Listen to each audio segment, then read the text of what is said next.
Hello, y'all. It's me, Tasha C. Well, I don't know why I just say hello. I usually say what's up, y'all. It's me, Tasha C. But anyway, in this almost damn near end of the season, I did this last time they had the season premiere of the Have and Have Not season 3 with the episode before the season finale next week on the 23rd, 22nd September 2015. Oh no, it's in the 22nd. I thought it was season finale, but I watched the episode. I've been on and off either watching the episode or watching my YouTube fam, fellow YouTubers reviews to know what was going on if I didn't see the episodes. So since I watched it waiting for my battery charge, I figured I'll just do a quick review, you know, and then try to review next week's episode. And then I'll try to, of course, do my Love You Is Wrong and try to be consistent with it. But anyway, shout out to my YouTube fam. You know, I'm part of my YouTube fam. Let's go ahead and quit the description below, like and share this video. Let's get into this video. Okay, a recap. Now, we have a lot going on. Jeffrey is kind of in the episode where I'm going to go to him first because it really wasn't too much in there. Oh, let's see here. He goes over to Candice's house, right? Pretty much, because I think I see why, but I don't remember if they had any action really too much with why this episode. But I do remember him pulling up to Candice's house. Candice trying to convince him, you know, to stay, and he's kind of hesitant. He doesn't know, you know, he doesn't want to take any, you know, pity party type of stuff. But she's trying to convince him. So he's thinking about possibly moving in wherever he has to think about it. You know, he sees this lovely home. I think this is around time she's getting all these flowers from Oscar, who seems to be a prince in disguise. You know, this Prince Charming out of nowhere. I mean, she is just gushed, and Candice is just falling for him because he got all these flowers from 1-800 flowers and got like all these people bringing it in. And she hasn't seen him 24 hours, but she admits that she's starting to fall for him and vice versa or whatever, right? And he asking about her son and all this other stuff. Okay? And so, like I said, when Jeffrey comes in, she's trying to get in touch with Benny. She can't get in touch with Benny. And I'm about to go into that why she can't get in touch with Benny. So she decides to go to a shop to see if he's there. All of a sudden, Jeffrey makes a discovery that he sees right in, you know, the area where they got the cars is, and discovers the car that, of course, was used in the you know, in you know, when Wyatt, you know, in the accident or Wyatt, where he ends up so high that he ends up injuring Benny and at the same time killing this little 6-year-old girl. So he does end up either talking to Wyatt, calling him about it, or telling him face to face. But I think he spoke to him on the phone. Okay, forgive me, y'all, if I'm wrong. But he had contact with Wyatt somehow to let him know that he did find the vehicle. Okay. So Wyatt knows. And Wyatt is putting all this stuff together and pinpointing everything, which probably, you know, we'll see where that goes. And especially after what's happened to him, he probably, and no, you know, he probably just like, well, his parents at the moment, after his parents at the moment, because of that. Now, let's go into the Wyatt thing. We see Wyatt for a second. Like I said, we already had talked about it. But this also, he gets a call from D.A. Jennifer, also known as one of many of Jim's mistresses, I guess. But then he's screw Jennifer the same day he got married to Catherine. Is that correct? Yeah. So she's still on this case. She still wants to pinpoint so bad, like, to basically take down, you know, the criers, you know, and the criers, right? Okay, but anyway, she, you know, take down Jim, get justice for what happened to these people. But I do also think it's somewhat semi-personal, correct? So she talks to Wyatt, and, you know, Wyatt like this because he's on the phone with her, and he's like this: I lied, I didn't do it, whatever. I know you've been talking about taking that. And she's basically like, I can offer you immunity. And he's like, what is that? And she explains to him, like, he can't be touched. Even testify against your parents, you can't be touched. Meaning you don't have to go to jail at all, even after you confess. Because she was like, don't you want to take your parents down? Believe, I know everything. I knew you were in the jail. I knew your parents set you up. I knew they, you know, this was said, that person that was set in prison when they switched in person was set by, represented by Veronica years ago, toxic. And, you know, I know what has happened to you. And he's like, how you know that? She's like, I'm a DA. Of course I know what goes in and out to jails. And basically, getting Wyatt saying, you know, Wyatt is still traumatized as hell. You know, it turns out he stayed in a hotel room the night before, because Catherine was like, you know, after she came from Hannah's house and that mess, she's like, what's going on? He was like, when hotel where, but he, like I said, he's thinking about it, so he said he's going to call back. She said, y'all, Jennifer's like this, I only got a little bit of time, so let me know what he's thinking. And, of course, he's probably thinking about taking that deal, because especially at this now, thinking that his parents even knew about being sexually assaulted, because she figured like they tried to scare and stuff like that. But even Jim didn't want that to happen to his son, whatever. That's why, there's a hit out on Veronica and the teacher and the guard who had, two that had something to do with switching and putting that man in that raped Wyatt.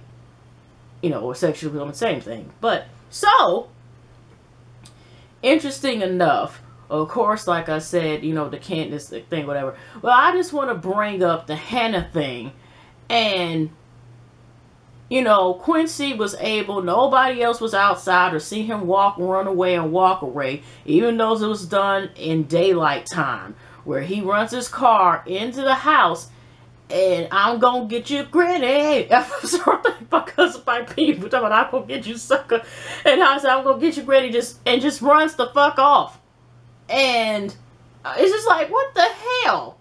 And he ends up basically, like walking away. Hannah, of course, surprised. She's so upset, like, I don't know what to do. Catherine there, the beginning of the scene, we're back where we see the house. The man's asking questions. I don't know if it's investigator, and he was asking, like, do you know who did it, blah, blah, blah, do you have insurance on? She's like, no, I don't have insurance, because he has something about it. And that's when he realized that she, that it wasn't arson done by her to get, like, an insurance claim, because she said she stopped insurance when Benny was in the hospital. And Catherine, of course, is trying to help, and, offer to stay, she could stay with her. Hannah feels like this. You done enough. You don't need to do anymore.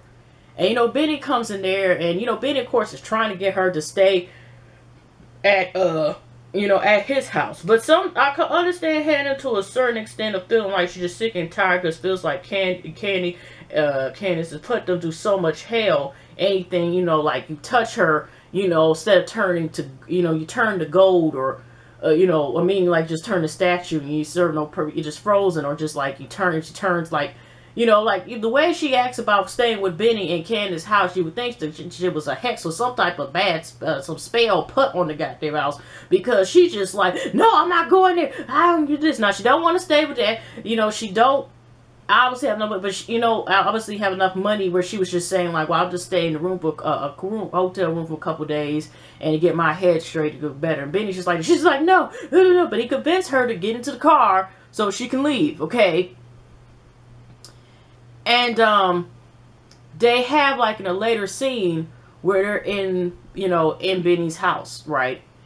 And he's, like, basically saying, well, it's a coincidence, maybe it was meant for something. At least this happened when we got the house. And then he asked, like, well, you can stay here, until, the houses get rebuilt. And she's just like, I think that was before he left, because I don't know insurance. But I forgot to mention, he was so mad, he already knew automatically when he got to the scene of the house, the house being completely burnt down, that he had knew that it had something to do with Quincy. He even forgot that Catherine was right there, because she had to remind us of my boss. He just like, hi, and he's like, thank you for everything you did for me, but okay, exit stage left, I got it from here. And that, before he took her. I forgot to say that, y'all. Sometimes I do be jumping it. So he, on the other hand, decides to basically tell her, like, it's okay. And then this is when Hannah, I understand that there's going to be disagreements and everything between her and Candice. That's always happened. But then it kind of gets flipped where she figures that Candice has something to do with it because of trying to get custody of her son. So she knows that Candice has something. Even Benny was looking at it, that's what's consistent. He's like, okay, she many of things, but, like, she wouldn't do something like that or whatever, But it just looked at the timing. But like I said, she also has to didn't look at it like it is, because she's saying, like, Candice is nothing but trouble and it's her mess, so it has something to do with her. Well, to certain turn, yeah, it does have to do so with a child father, but you want to be technical with it. Even though Benny should not have bailed him out so you could do some car crash and stuff, whatever. Really, originally, he wouldn't have the opportunity to even be bailed out by Benny, be able to do the stuff he did out north, whatever. Because remember, Veronica was the one who originally got him released to come after Candice. So the real person, really, that's behind this is the devil's daughter, Peter Wheatstraw, whatever, y'all remember that movie's The Devil's Daughter, and that's who the hell Veronica's ass is. The Devil's Daughter, Peter Wheatstraw's future wife. That's what if y'all remember Peter Wheatstraw, the dude that played Dolomite, then y'all remember that. But that's pretty much just the daughter, Devil's Daughter is Veronica's ass. So, Benny, it's like saying no, she would do that. And Hannah started putting together and realized that, wait a minute, she bought you this house, didn't you? And then, of course, you're getting mad. Oh, you lied. Tell me the truth. And then you realize that that's not the job we have, that she really doesn't have a job or whatever. And he convinced, he confessed, rather, that, yeah, he found out that, not too long ago that that's not his, that is not, the place of employment that his sister has. And then he goes on, I think Hannah even asks him to confess, like, on that towing place, she bought it for you too. Like, you lied to me. You lied and don't you see how she... I'm just like, oh my gosh. I don't know why annoys me at times, whatever. So, yeah, we got that situation going. I was supposed to be next. Excuse me, y'all, about to yawn.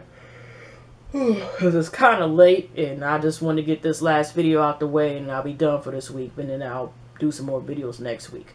But, like I said, so, she sat there, and, basically, like, just frustrated and everything. So, I don't know if she's going to leave away from Benny's house. No, she wanted Benny to take her, like, where does Candice stay? And she, like, again, another take me to her. So that's what she wants him to do, is take him to her. So he's like, okay, go ahead, I guess. Yeah. So we got this other scene going intertwined with, well, let's talk about, not intertwined, but they kind of stories, because something got to do with Jim. But let's go on with the whole thing with the David / the Veronica thing / Maggie thing, right? Now, we see how Jim is in the governor's office, and Maggie, revised the speech. And he, here's Jim like, oh, you're just loving the, the fact that I'm basically falling down, the line, whatever. And she's just like, well, you are about to be out. The polls, is plummeting. They are down the drain. They are no good. They are under the soil. They are down to almost to the earth's core. You might as well let it go. And he just like, how Jim is right about nowhere. I was surprised he just didn't take a whole, at least a half pint of whiskey to the head or something like that for some reason, okay, at that moment. So she goes to David, is trying to talk to him, to convince him, showing up, a already made pamphlet with him that she wants him again to run for governor. And, he just, I don't know, again, got a lot of stuff on his mind, whatever. And his main focus now, of course, against about his wife. And she admits, like, okay, she's, you deserve better than that, David. You deserve better than that. And he's like, I love my wife, and blah, blah, blah. And she's, like, explaining, like, you're such a good man, and you're faithful. And he's like, well, she's faithful, too. David, dummy, you big dumb. Oh, my gosh. Woo! Ooh, I mean, there are people like that, okay? So, I'm just saying is I can, sit there and it's like, how much do you want her to, like, send you a copy of the sex tape or something to record to show proof that she's messing with somebody else? I just don't know, but I understand he just feels like, which, Veronica's always been a bitch throughout these whole seasons and years, whatever, right? But I guess he's making it seem like she wasn't always a certain way, but it's like she kind of been, I don't know, it's just that he is in denial, big denial, okay, with a capital D, just now, no, all caps, not a capital D, just all denial, just all written caps, okay. And like I said, he doesn't know. And I think a little bit after that, Maggie had left his office, whatever, you know, because she's just like, okay, whatever. Then, interesting enough, we got Catherine, after she leaves the scene of fire leave, she talks to Veronica on the phone, and they got to reschedule their little tea time, literally, sit some tea. And she explains, like, you know, did you hear about Hannah's house? And here's Veronica. What about her house? And she's like, oh, okay, whatever. Once she hears the news, and Catherine is like, well, you should be more, you know, have more sympathy or empathy for that matter, because didn't you lose your house and everything? Well, the truth is, personally, me, y'all, we all know Veronica did lose something. Her freaking mind. Okay? So, and whatever emotions that she had that has to do with compassion, respect, dignity, someone giving a damn, or anything on them lines, or love, or I care, I like you, can I give you a hug? Anything that has to do with them lines, okay? You know, that, so forth. And then, you know, they supposed to reschedule after, I guess they supposed to have this, you know, Veronica was saying this, you know, the speech with Jim and stuff, right? So, she, you know, like I said, we supposed to do the speech, whatever. And then, you know, Catherine got off the phone. Catherine was kind of like this. She already said, what is Veronica? What are you hiding? What are you up to? You know, just on the phone. So anyways, at the door, ding dong, hear the doorbell ring. And here's Maggie at the door. And I'm surprised that Veronica first responds, and only response, would have been to attack Maggie again. And Maggie comes in there and she just bold, or I guess she's like, she is fed up with this stuff. She comes in there and shows all the large CVS photos of, you know, of showing that she been with Benny. And then she figured that she knew she was being watched, but she knew most likely Robbie wasn't David. And she was like, no, because that's not a style. How would you know? I know. And she's like, are you going to tell him? Or she's like, not yet. It's timing. She's like, what the hell? So she knows since David is so much in love with Veronica that she's trying to convince her, like, I want David to run for governor. And I know you wanted to be the first lady. And Veronica's like, actually, no, I don't. No, I don't. I'm straight where I'm at. I may be off the wall somewhere, but I'm straight where I'm at. And she just like this. And let her know, like, oh, you must be one of the first ladies, stuff like that. You know, you got him and stuff like that, but since he started to sleep with the whore, I mean, you know, and stuff, and you know, and stuff like that's applying to her. And, but like I said, she says, like, he, you know, she knows that she can be the one that convinced him to do that. Because she's just, you know, of course, Veronica, that's why she said about her being one to be the first lady, Maggie, is because she's like this, what is it in for you? And you know, Maggie's like, no, I don't know what you're talking about. Oh no, I don't really know. But then Maggie started saying, then she was like, you know what? I'm just going to confess and be rude with you right here and there. I do want him. I do love the acts that he sprays on him every time. And I do love the fact that, you know, he always used a wet wild root on his hair.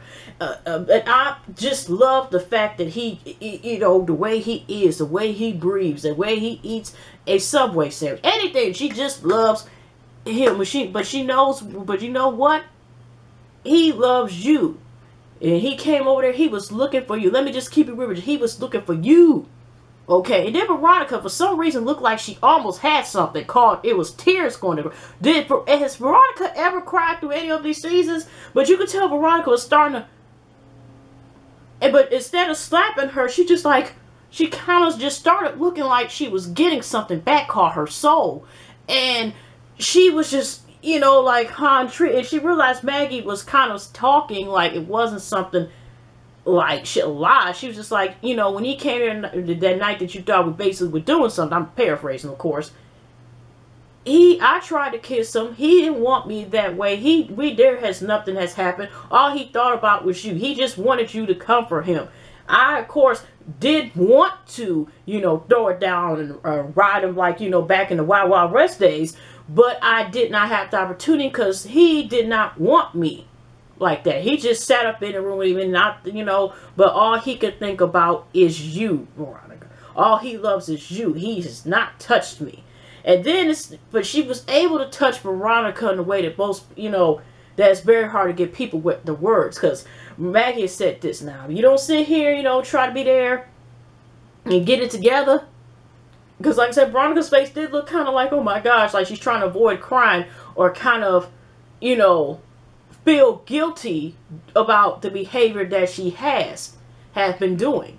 At least to David. You know, she kind of snapped out for a second. And Maggie just like decided, let me go ahead and stab you and make sure that the knife is dipped with alcohol in it so it can burn, and, you know, add some salt to stick to it so that way, you know, put salt on the wounds.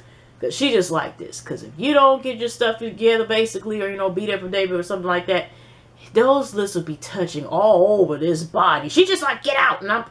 But she kind of knew, like, if Veronica really wanted to attack her, she would, even though she's threatened, like, you know, there's lead here, you know, I could sit here, basically murk you in my home, drag you and throw you in the back of the backyard, and, you know, redecorate in 5 hours.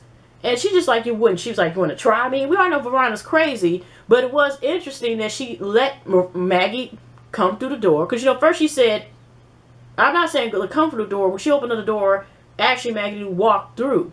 She wasn't like, you step on in.